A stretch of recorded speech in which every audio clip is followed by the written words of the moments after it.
जुड़े हुए हैं, संतोष मीना, अक्षय भागवत, सुमित मूलचंदानी और सनी। लेकिन शुरुआत करेंगे सुमित के साथ। सुमित बताइए, क्या है आपका ओपनिंग ट्रेड ऐसे बाजार में? ठीक ठाक गैप दिख रहा है?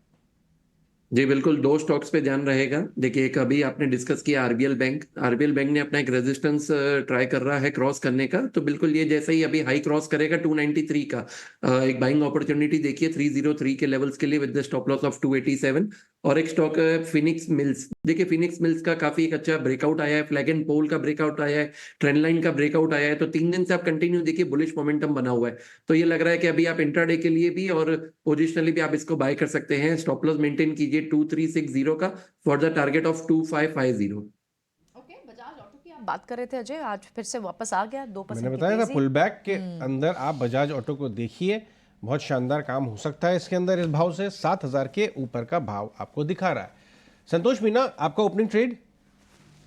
ये जैसे हम पावर स्टॉक्स की बात करें तो मेरे रेडार पे टाटा पावर है। इस स्टॉक में भी एक बहुत अच्छा मोमेंटम बना हुआ है। स्टॉक 3-4 दिन कंसोलिडेशन दिखाया और 20 डे मूविंग एवरेज से बहुत प्यारा बाउंस बैक दिखा रहा है। लग रहा है इसने जो रिसेंटली हाई लगाया था अभी 347-48 के आसपास, वो क्रॉस होगा, और वो जैसे ही क्रॉस होगा इसमें हमको और बड़ी तेजी देखने को मिलेगी 360-365 तक के लेवल के लिए। तो यहाँ पे खरीदारी करना चाहिए। यहाँ स्टॉप लॉस रखिएगा आप 336 रुपए का। ठीक है, टाटा पावर अपना ओपनिंग ट्रेड हो गया। अक्षय भागवत, आपका ओपनिंग ट्रेड? की ओपनिंग में आज देखें तो ऑटो क्षेत्र में काफी पॉजिटिव ट्रेड्स देखने को मिल रहे हैं। यहाँ पे हीरो मोटो को का चुनाव करूंगा मैं ओपनिंग ट्रेड्स में। बाय कीजिए करंट ट्रेड पे 4100 का टारगेट बनाइए और 3950 का स्टॉप लॉस बनाइए। देखिए, टोरेंट पावर में आज भी सेकेंड डे रनिंग तेजी नजर आ रही थी और मेरे पैनलिस्ट भी यही बोल रहे थे। डीसीबी अब 4% ऊपर हो गया, बहुत ही शानदार। सनी अग्रवाल, मैं आपसे ट्रेडिंग पिक्स तो नहीं लूंगा आज के, लेकिन ये तो बताएं कि अगर एक दो चुनिंदा स्टॉक्स जो आपके रेडार पे हैं, जो आप एज अ हाउस आजकल डिस्कस कर रहे हैं अपने क्लाइंट से, वो भी बता दीजिए। या आप पिक अगेन पीएसयू से रहेगा, इंजीनियर्स इंडिया। मुझे लगता है कि अभी भी इसमें काफी स्टीम बची हुई है in terms of earning growth as well as share price appreciation. अगर हम कंपनी के कारोबार की बात करें तो सीपीएसई नवरत्न कंपनी है, 51% गवर्नमेंट की होल्डिंग है। और जो कंपनी है टर्नकी सॉल्यूशन और कंसल्टेंसी प्रोवाइड करती है ऑयल एंड गैस और पेट्रोकेमिकल सेक्टर में। काफी रोबस्ट ऑर्डर बुक है, 9000 करोड़ की ऑर्डर बुक है कंपनी की।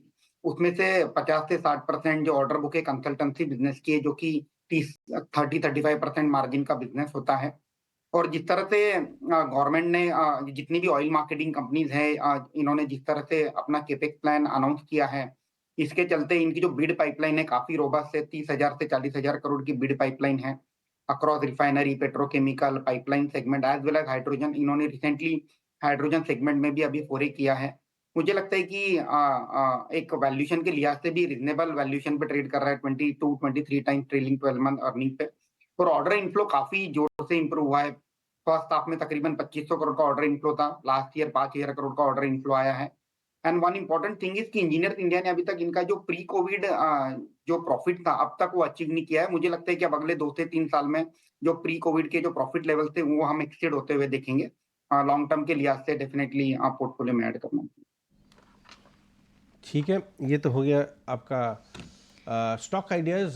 कुछ और ट्रेडिंग आइडियाज के बारे में देख लेते हैं। आपकी नज़र कहाँ पे इस समय, हाँ, प्रियंका? जो स्टॉक्स इस वक्त ऊपर आ रहे हैं उसमें आपको बजाज ऑटो आप देखिए 2.5% हो गया, 7100 की तरफ बढ़ता हुआ आपको दिखाई दे रहा है। और इनफैक्ट कुछ लाइव काउंटर्स, एसबीआई लाइव जैसे काउंटर्स भी ऊपर आए हैं। एक बार देख लेते हैं कि और कहाँ कहाँ मूव बन रही है। संतोष, कौन से और काउंटर्स रडार पे होंगे? एचएएल पे देखिए, वहाँ पर एक बड़ी रिपोर्ट थी, वहाँ पर काउंटर है। पावर स्टॉक्स आज अच्छे फिर से लीड लेते हुए दिखाई दे रहे हैं। कौन सी और लार्ज कैप्स में पावर स्पेस से बेट दिख रही है? ओपनिंग कॉल टाटा पावर ही था। मुझे लग रहा है काफी स्ट्रेंथ है उस स्टॉक में, तो उस पर तो नजर रखिएगा। मुझे लगता है आज पीएसयू बैंक का भी दिन हो सकता है, स्पेशली आज एसबीआई पे नजर रखिएगा। ये दो इस पीएसयू बैंक चल रहे हैं, लेकिन ये जो दिग्गज काउंटर ये अंडर परफॉर्म कर रहा है। लास्ट ईयर भी आप देखो तो इसमें सबसे काफी अंडर परफॉर्म हो रहा है।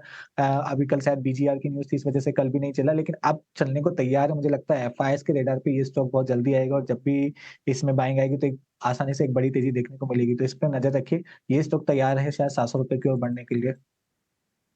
कर ही रहे हैं तो फिर हम बीओबी और कैनरा बैंक, यूनियन बैंक पे भी एक व्यू ले लेते हैं। क्योंकि अगर हम पहले पीएसयू लार्ज 4-5 बैंक की बात करें तो एसबीआई के बाद ये बैंक्स हैं जहां पे अच्छी ग्रोथ और बढ़िया प्रॉफिटेबिलिटी भी दिख रही है। सनी अग्रवाल, वैल्यूएशन देखे हैं आपने क्या पीएसयू बैंक से? हाल ही में मैं देख रहा था purely profit pool to market cap तो ये आपका यूनियन बैंक, कैनरा, बीओबी सब 5-5 टाइम पे मिल रहे हैं। आपका क्या चुनिंदा पिक होगा इसमें? या डेफिनेटली अजय जी, एक वन राउंड ऑफ रीरेटिंग हुआ था जहां जितने भी पीएसयू बैंक थे 0.4 0.5 प्राइस तो बुक पे चल रहे थे, अब क्लोज टू 1 पे आ चुके हैं। इसमें ऑब्वियसली मार्केट लीडर एसबीआई होता है जो कि 1.5 प्राइस टू बुक के आसपास चलता है। और जिस तरह से अब क्वार्टरली अपडेट आ रहे हैं, मुझे लगता है कि जो अर्निंग ग्रोथ का जो सिलसिला रहेगा वो अक्रॉस द बोर्ड जारी रहेगा और इसका बेनिफिशियरी पीएसयू बैंक भी रहेंगे। और इसमें एक next round of rerating further यहाँ से हो सकता है। और अगर मुझे यहाँ से अगर पीएसयू बैंक में पिक करना होगा तो I would like to stay with on a larger size PSU bank. तो bank like Indian bank, for that matter bank of India. अगर आपको याद होगा, बैंक ऑफ इंडिया का रिसेंटली क्यूआईपी हुआ था और उसका जो क्यूआईपी बुक की डिमांड थी ऑलमोस्ट 4x थी उसके जो जितना क्यूआईपी का साइज था। तो ऐसा बहुत रेयर देखने मिलता है कि जहाँ पीएसयू बैंक की क्यूआईपी खुल रही है और उसमें डिमांड 4x 5x आ रही है। तो एक इंस्टीट्यूशनल इंटरेस्ट भी काफी स्ट्रांग है पीएसयू बैंक में। तो Indian bank, bank of India, union bank should be on radar अगर आप पीएसयू बैंक में मीडियम टू लॉन्ग टर्म के लिए से देख रहे हैं तो। क्यूआईपी से याद आया एंड एट द कि सेम एक टाइम हाल ही में, कैनरा बैंक ऑल्सो, सॉरी हाँ आई मिस श्योर, क्यूआईपी से याद आया, क्यूआईपी हाल ही में आया था पिछले हफ्ते, I think JNK bank, solid demand थी। आज सुबह उनका बिजनेस अपडेट भी आया है। संतोष मीना, जेएनके बैंक इस भाव से लेने लायक या मुनाफा वसूल कर लें अगर नीचे से लेके बैठे? नहीं अजय जी, टेक्निकल स्ट्रक्चर की बात करें तो मुझे लग रहा है कि अभी वन राउंड ऑफ तेजी और बचा हुआ है। मुझे लगता है यहाँ से अभी निकलना नहीं चाहिए और फ्रेश एंट्री को एज ए ट्रेडिंग बेट भी लेना चाहे तो ले सकता है। स्टॉप लॉस बहुत छोटा है, 125 का 5 रुपए का स्टॉप लॉस है और यहाँ से स्टॉक चलता है तो शायद मुझे लगता है स्टॉक में 160 155 रुपए तक की अपसाइड बन सकती है। ऑल राइट, एक बार फोर्जिंग काउंटर्स को भी देख लेते हैं। कल फोर्जिंग काउंटर्स में भी अच्छी मूव थी। आरके फोर्जिंग हो, कुछ छोटे काउंटर्स में मेडन और मेटलेस फोर्जिंग, उनमें भी अच्छी मूव थी। कोई फोर्जिंग काउंटर आप यहाँ ऐड करेंगे? आरके फोर्जिंग पर एंट्री लेवल पॉइंट्स क्या होंगे अगर सुमित एडवाइस करते हैं आप तो? जी, आज के कैंडल के ऊपर, मूव के ऊपर डिपेंड है। देखिए कल जो था एक कंसोलिडेशन ब्रेकआउट था, लेकिन जो प्रीवियस इसका रेजिस्टेंस था 740, तो अभी भी आप स्टॉक देखिए तो 740 पे रेजिस्ट कर रहा है। तो अगर फर्स्ट आवर जो है आज का अगर सस्टेन कर रहा है तो बिल्कुल यहाँ पे आप बनाइए new position with the stop loss of 700 and first target will be 810। देखिए आरबीजेड ज्वेलर्स जो रिसेंट आईपीओ आज सुबह हमने आपको प्री मार्केट ने बताया था नज़र रखने के लिए, वो आज डाउन सर्किट पे खुला था और इस समय अप सर्किट की तरफ आ गया है। संतोष मीना, ये थोड़ा रिसेंट आईपीओ है क्योंकि आप फंडामेंटल और टेक्निकल दोनों देखते हैं, व्यू दे पाएंगे या बहुत कम डेटा अवेलेबल है? जी अजय जी, टेक्निकल तो बहुत ज्यादा है नहीं। फंडामेंटल भी मुझे जितना पता है कि ये टाइटन और इनके लिए काम करता है, वैल्यूएशन इसमें कंफर्टेबल थे तो इसी, लेकिन और इसकी लिस्टिंग भी काफी फ्लैट हुई थी तो कंपनी अच्छी है। मुझे लगता है कि इस स्टॉक में तेजी और बन सकती है। ये लग रहा है कि शायद यहाँ से 200 रुपए तक जा सकता है। थोड़ा सा एग्रेसिव बेट लेना चाहता है जिस हिसाब से ज्वेलरी स्टॉक्स में मोमेंटम बना हुआ है और आगे का आउटलुक लग रहा है, तो ये स्टॉक भी मुझे लगता है पार्टिसिपेट करेगा क्योंकि वैल्यूएशन गैप काफी ज्यादा है अभी इस स्टॉक में और दूसरे स्टॉक्स में। तो ये वैल्यूएशन कैचअप होगा तो स्टॉक में और तेजी बनेगी। तो यहाँ पर आप 125 रुपए का स्टॉप लॉस मान के चल के रख सकते हो, ऊपर में 200 रुपए की अपसाइड इसमें शायद देखने को मिल सकती है। ठीक है, आज आईटी स्टॉक्स भी रिबाउंड दिखा रहे हैं। विप्रो को लेके आइए डायरेक्टर साहब। सनी अग्रवाल, विप्रो में एक मैनेजमेंट चेंज की बस बार बार आ रही है, कितना सही है कितना गलत, कौन जुड़ेगा कौन नहीं, लेकिन कहीं ना कहीं मैनेजमेंट रीहॉल होने का लग रहा है, उस डायरेक्शन में जा रही है और ये अंडरफॉर्म की है लार्ज कैप आईटी कंपनीज को पिछले कुछ 1-2 सालों में। क्या इसके वैल्यूएशन कंफर्टेबल है? आप लेंगे क्या 450 रुपये विप्रो को, सनी? अजय जी, डेफिनेटली अगर वैल्यूएशन के लिहाज से बात करें तो जितनी भी लार्ज कैप आईटी कंपनीज है उसमें वैल्यूएशन का कंफर्ट डेफिनेटली बना हुआ है, रिस्क रिवॉर्ड फेवरेबल है। But one important thing to track is जो डिमांड एनवायरनमेंट है, जो कि मैनेजमेंट की कमेंट्री में हमें अगले 11 से 15 जनवरी के बीच में पता चली जाएगा कि जो डिमांड एनवायरनमेंट है specially for their clients in US and Europe वो कैसा है, डिस्क्रिशनरी स्पेंडिंग का क्या बजट रहेगा कैलेंडर ईयर 24 का, वो इवेंट में ट्रैक करना चाहूंगा। हालांकि जितनी भी लार्ज कैप आईटी कंपनी थे उनके लिए जो सप्लाई साइड कंसर्न थे, जो एट्रिशन का जो कंसर्न था वो पूरा अब खत्म हो चुका है और कहीं ना कहीं जो मार्जिन पे प्रेशर आ रहा था because of this supply side concern, मुझे लगता है कि वो that has been taken care. Now only issue is of demand environment. अगर ऐसे कोई कमेंट्री आती है जिसके चलते ये निकल के आता है कि नेक्स्ट ईयर 8 से 12% की अर्निंग ग्रोथ हमें लार्ज कैप आईटी कंपनीज में देखने मिलेगी, ये साल जो है फाइनेंशियल ईयर 24 में हालांकि 2 से 3% की ही अर्निंग ग्रोथ आएगी। तो ऑन अ लो बेस अगर लो डबल डिजिट अर्निंग ग्रोथ भी हमें आईटी कंपनीज को मार्केट को ऐसा नैरेटिव लगता है, तो एक round of rerating large cap IT companies में आ सकता है। And then coming to Wipro, definitely ये मैनेजमेंट चेंज कहीं ना कहीं एक पॉजिटिविटी लाता है। नया मैनेजमेंट नई स्ट्रेटेजी के साथ आएगा, एक एग्रेसिव ग्रोथ स्ट्रेटेजी भी लेकर के आएगा। तो वेट एंड वॉच रहेगा, देखते हैं कैसे नया मैनेजमेंट का क्या थॉट प्रोसेस रहेगा। जो अपकमिंग जो रिजल्ट है उसके उसमें जो मैनेजमेंट की कमेंट्री रहेगी डिमांड एनवायरनमेंट को लेकर, मैं उससे डेफिनेटली ट्रैक करना चाहूँगा। कुछ काउंटर्स जो नॉन शुगर स्पेस से हैं, जिनसे इथेनॉल को लेकर एक पॉजिटिव न्यूज़ गवर्नमेंट एक्शन आ सकता है, उसमें कुछ काउंटर्स हैं जिनमें मूव है और लगातार मूव दिख रहा है। इंडिया ग्लाइकॉल आप देखें वहाँ पर आज भी 6% की मूव है, कल भी ये स्ट्रॉन्ग मूव के साथ काउंटर क्रिएट करा था। दूसरे कुछ और केमिकल नेम्स में हिमाद्री स्पेशलिटी, कल इसमें भी 8-10% की मूव थी, आज 7% की मूव है। दोनों काउंटर जिस स्पेस के साथ चल रहे हैं, नीचे से किसी ने होल्ड किया हो तो किन लेवल्स के लिए इसमें रुके सुमित?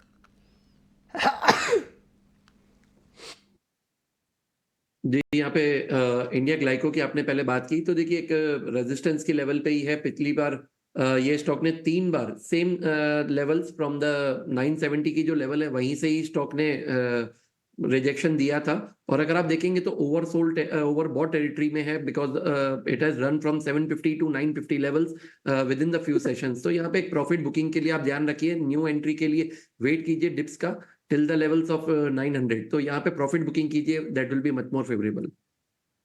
900 के पास आप इंडिया ग्लाइकॉल में री एंटर करने की बात करेंगे, लेकिन कुछ और काउंटर्स जो कैपिटल गुड स्पेस के हैं, वेल्डिंग और वेल्डिंग रिलेटेड काउंटर्स हैं, एडोर वेल्डिंग जैसे, हालांकि ये भी एक स्मॉल कैप है, लेकिन जिस तरह की मूव कल ये इंट्राडे में ही लगभग 16-17% तेज हुआ था, बाद में फिर करेक्ट हो गया, आज फिर से इसमें एक मूव शुरू हो गई है। एडोर वेल्डिंग को लेकर आते हैं, 1700-800 रुपये का, आई थिंक 1700 या 800 रुपये का भाव हो गया था, कल करेक्ट हुआ लेकिन 16-17% चलने के बाद नीचे आया। क्या ये फिर से ऐसी मूव दिखा सकता है आज भी, संतोष? इस प्रियंका, कल इसमें एक बड़ी तेजी आई थी ऊपर के लेवल से, लेकिन प्रॉफिट बुकिंग आई है। नॉर्मली इस तरह का होता है तो स्टॉक थोड़ा सा साइडवेज हो सकता है, लेकिन लॉन्ग टर्म व्यू बुलिश है। मुझे हिसाब से अभी थोड़ा सा ट्रेडिंग के लिए अवॉइड करें, जिस हिसाब से कल का मूव था। लेकिन कोई पोर्टफोलियो में लेना चाहे तो इसको करंट लेवल पे भी एक्यूमुलेट किया जा सकता है। ये जो 1440-1400 का जो एरिया है, बहुत स्ट्रॉन्ग बेस का काम करेगा। और स्टॉक वैसे भी हम कैपिटल गुड्स स्पेस पे बुलिश है। स्टॉक धीरे धीरे मुझे लगता है कि बड़ी तेजी दिखा सकता है, 2000-2500 तक के लेवल इसमें आने वाले समय में देखने को मिल सकते हैं। काफ़ी इंटरेस्टिंग मूव्स हमको नज़र आ रहे हैं। ये डाबर को लेके आइए, देखें काफ़ी कमेंट्री तो काफ़ी हुई थी, हमने डिस्कस भी किया था। देखिए कैसा खुला है इस समय, डाबर डेज हाई की तरफ जा रहा है, बट 3-4 रुपये ऊपर है भाव से। बहुत बड़ा मूव आपको नहीं दिखाई दे रहा है डाबर के अंदर। कल हमने एक बहुत इंटरेस्टिंग मूव देखा था सनी, वो था ये कि जितने भी पाइप कंपनीज हैं, हाईटेक पाइप्स कल 10% ऊपर हो गया था। कल मान इंडस्ट्रीज चल गया था, लेके आइए आज भी 1%, हाईटेक पाइप 130 का भाव। मन इंडस्ट्रीज लेके आइए 307 का भाव, 3% ऊपर। जेटीएल इंफ्रा ने लास्ट वीक एक फंड रेजिंग की थी और जेटीएल लेके आइए। पहले उस ज़माने में हम डिस्कस कर रहे थे जब उसका नाम जेटीएल इंडस्ट्रीज था, भी टेक्सटाइल जेटीएल इंडस्ट्री, बट इन्होंने नाम चेंज कर दिया है। फिर आप लेके आइए और दूसरे वेल्सपन का पाइप कंपनी में काफ़ी तेज़ी हो रही है, नए नए नाम आ रहे हैं। आपका कोई कॉल है इस पर? आपने स्टडी किया ये स्पेस सनी, metal pipe companies? Ajay ji, हाँ, हम लोग भी काफी बुलिश है ये पूरे सेक्टर पे, मेटल पाइप सेक्टर पे। और इसका मुख्य कारण है कि जिस तरह से गवर्नमेंट का फोकस है जल जीवन मिशन को लेकर के, तो वाटर ट्रांसमिशन के लिए बेसिकली ये पाइप यूज होते हैं।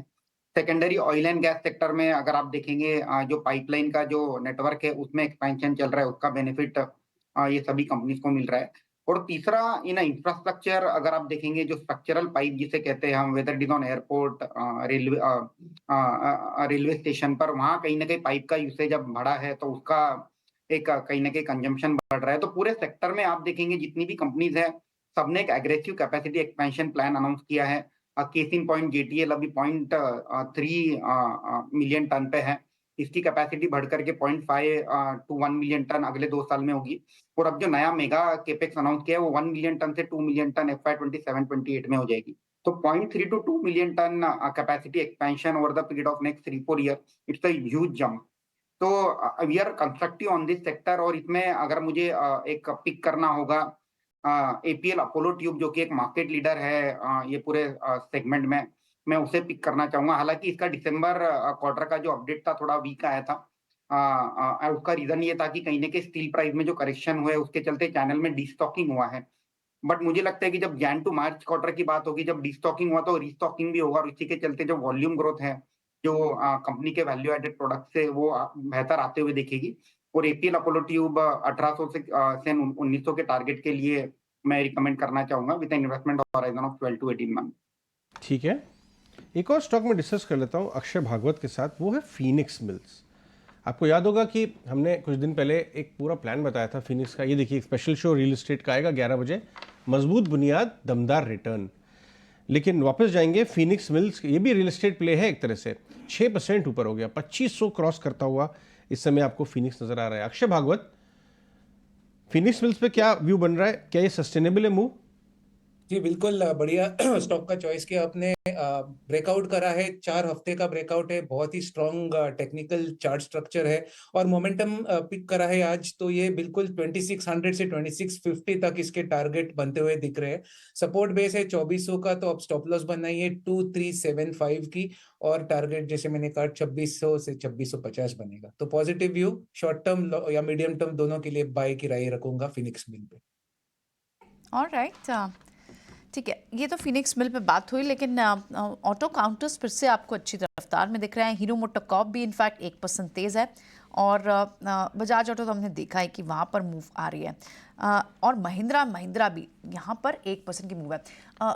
संतोष, कोई large cap auto counter radar पर होगा? एमएनएम ने भी एक बड़ी कंसोलिडेशन देख लिया, हालांकि ज़रूर मूव्स हैं लेकिन उस पेस पर नहीं है। एमएनएम को कैसे ट्रीट करेंगे इस वक्त? यस, एमएनएम की बात करें तो यहाँ पर ऊपर के लेवल से प्रॉफिट बुकिंग आई है। मुझे लगता है थोड़ी सी स्पेस और है नीचे आने की। अभी हो सकता है ये 1620 से 1600 के रेंज में आए। वहां अगर 1620 1600 के जितने क्लोज मिलेगा वो एक रिस्क रिवॉर्ड फेवरेबल रहेगा। अभी इस तो थोड़ा सा साइडवेज रहेगा। आइसर मोटर हालांकि मुझे इंटरेस्टिंग लग रहा है, वो इंपॉर्टेंट सपोर्ट लेवल के आस जो 3850 3800 का एरिया है, ये एक अच्छा डिमांड जोन है, तो यहाँ रिस्क रिवॉर्ड थोड़ा फेवरेबल नजर आता है मुझे। ओके, आइशर मोटर्स को आप प्रेफर करेंगे, ठीक है। आज ओएमसीज इंचबैक तो वापस कर रहे हैं, रफा इनमें रिकवरी ट्रेड आज दिख रहा है। एचपीसीएल अभी थोड़ी देर पहले सुमित मूलचंदानी भी रेकमेंड कर रहे थे, 2% की तेजी वहां पर है। और इनफैक्ट एक और स्टॉक जहां पर पेरेंट ग्रुप से एक सप्लाई के हैंगओवर की बात कल भी हो रही थी, मदरसन सुमी वायरिंग, आज यहाँ 2% की तेजी है। कल छोटा ब्लॉक था, कोई बहुत बड़ा ब्लॉक नहीं था। एक स्टॉक में डिस्कस करना चाहूँगा, सुला विनयार्ड। अभी खबर ये आई है कि महाराष्ट्र गवर्नमेंट ने एक टैक्स रिफंड इशू किया इनको, वैट का था, कुछ पैसा वापस आ रहा है। स्टॉक 3-4% ऊपर है, रिसेंट आईपीओ है। सनी, आप सुला विनयार्ड गए हैं कभी? आपके मुंबई के पास में ही है इनका रिजॉर्ट, नासिक के पास। स्टॉक दिखा है आपने वैल्यूएशन में, या इनके प्रोडक्ट्स का सेवन किया है कभी? अजय जी, डेफिनेटली हमारा व्यू कंस्ट्रक्टिव है सुला वाइन विनयार्ड्स को लेकर के। One of the market leader है वाइन सेगमेंट में, और wine as a category India में अभी काफी अंडर पेनेट्रेटेड है। इसका पेनेट्रेशन मुझे लगता है कि ग्रेजुअली बढ़ेगा और इसका एक नेचुरल बेनिफिशियरी रहेगा। और वैल्यूएशन के लिहाज से भी मुझे लगता है कि एक रीजनेबल वैल्यूएशन पे अवेलेबल है। अगर मैं थोड़ा सा इसका लॉन्ग टर्म का अगर व्यू लेता हूं तो definitely this should be your part of your mid cap core portfolio. Market leader company है, स्ट्रॉन्ग नंबर्स पोस्ट करती है, और at the same time opportunity जो टोटल एड्रेसेबल मार्केट टाइम जिसे हम कहते हैं, काफी बड़ी अपॉर्चुनिटी है और ग्रोथ भी आ रही है ये सेगमेंट में। तो वी आर बुलिश ऑन सुला विनयार्ड। मतलब मुझे लगता है कि ये जो स्टोरीज है 15 से 18% की केगर स्टोरीज है, कंजम्पशन स्टोरीज, इसमें कोई दिमाग लगाना ही नहीं है, बस लेके बैठ जाओ और just right the story on India consumption का जो ग्रोथ है उसके ऊपर एक one of the best play रहेगा। मैंने कुछ इनके शेयर होल्डर्स से बात कर रहा था कि सर आपने क्यों लिया स्टॉक, ये बड़े शेयर होल्डर्स लिस्ट होने के बाद। तो आपको हैरानगी होगी प्रियंका ये जान के कि इंडिया जैसे मार्केट में, मुझे एक शेयर होल्डर ने, बड़े शेयर होल्डर ने ये बात बताई, और शायद हमारे पैनलिस्ट को भी हैरानगी होगी। सनी, आपको मालूम था क्या ये जो मैं बताने जा रहा हूँ, कि India is a whisky drinking market country, और इंडिया में विस्की का जो सेवन होता है वो बाकी सारे दूसरी अल्कोहलिक बेवरेजेस से ज़्यादा होता है। हाँ। इतना ज़्यादा होता है, मतलब ये डिफरेंस है कि for every litre of whisky consumed, यानी हर लीटर की विस्की जो कंज्यूम होती है देश भर में, उसके सामने वाइन का कंजम्पशन आपको कितना मालूम है? सिर्फ 1-2% एक टीस्पून, हाँ एक टीस्पून, टीस्पून है हाँ। इतना डिफरेंस है। और ये विमेन ड्रिंकर्स की तरह टिल्टेड, और जैसे विमेन एम्पावरमेंट अपनी चॉइसेस में करी, तो वो एक नया मार्केट इनके लिए बन के आ रहा है। हालांकि नंबर्स देखेंगे तो आपको थोड़ा सा स्ट्रेच दिखेगा। 100 करोड़ रुपए का कारोबार करते हैं, 4000 करोड़ का एम कैप है, 40 टाइप, बट स्कैरसिटी प्रीमियम कोई और दूसरी कंपनी नहीं है इस तरह की। बट ये स्टॉक है पर इंटरेस्टिंग, इनका जहाँ थोड़ा सा इनके पास वाइन टूरिज्म का एक कोशंट आ रहा है कि वो शायद थोड़ा सा इनके रेवेन्यू लेकिन उनको बढ़ाने पड़ेंगे ना। एक बढ़ाने नासिक में एक होने से कुछ नहीं से क्या होगा। लेकिन ये कैटेगरी की बात जो है, जैसा कि सनी ने बताया, काफी इंटरेस्टिंग काम हो रहा है। ये आपका एनटीपीसी तो रुकने का नाम ही नहीं ले रहा है। 15 साल के हाईएस्ट लेवल पे सुमित, कैसे ट्रेड किया जाए एनटीपीसी को? 320 हो गया है। निकल लें या अभी भी ट्रेल करें?